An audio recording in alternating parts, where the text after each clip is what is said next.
So, Joe, you are familiar with dogs and you're familiar now with horses. I am wondering how you would say that horses and dogs are different. Well, they're in many ways they're very different because a horse is a prey animal, a flight animal.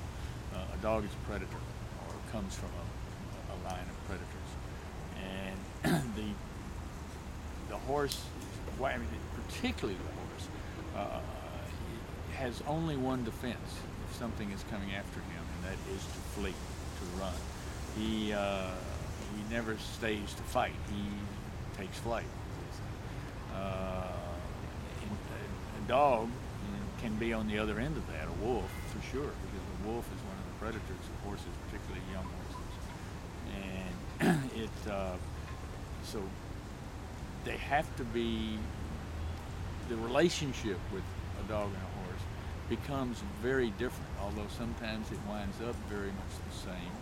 It starts out very differently because we're predators, dogs are predators, we understand each other, and the dog loves, hugging, scratching, he'd do anything for that and for a treat, and to be in a happy relationship with you. A horse doesn't care a lot about that. Our horses like a nice rub, but that they're not going to be huggy feely, softy, in your lap like a dog is. And so you have to understand what makes them, want to be in a relationship, and how to approach them as a person wanting to be in a relationship with the horse to make it work. And if you try to dominate the horse, it's never going to work in a relationship. You may be able to force him into submission, but you won't have the relationship that you want. And the dogs and people are cave dwellers. We like to be in a cozy little dark corner in a fuzzy bed and all warm and toasty, and that causes nothing but stress for a horse, because a horse wants to be out in the wide open spaces so that he can see predators coming from all directions. You notice that prey animals, their eyes are always on the side so that they have almost a 360-degree range in which they can see something coming, and predators are always in the front, like Benji and mine. And so when you put a horse in a stall, for example, take away his ability to be with the herd is not just wanting to be with his buddies. The herd thing it's for safety, it's for security.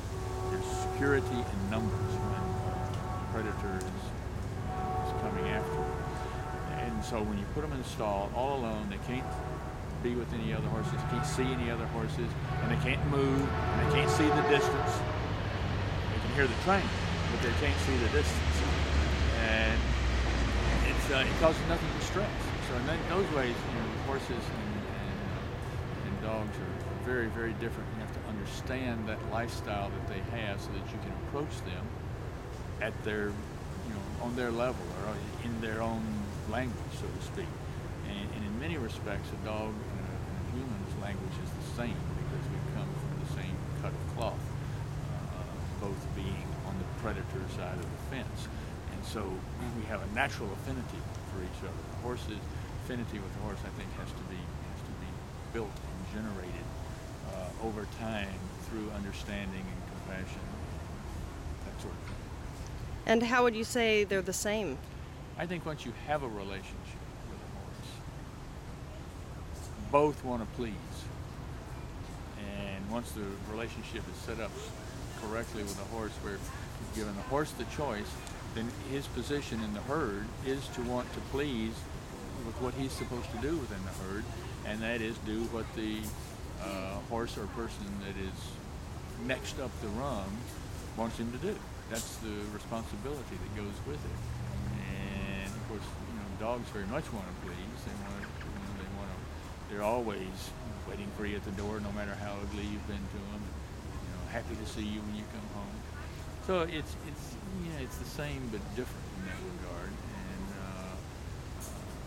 And I think both, there are people who believe that a horse cannot grasp verbal language.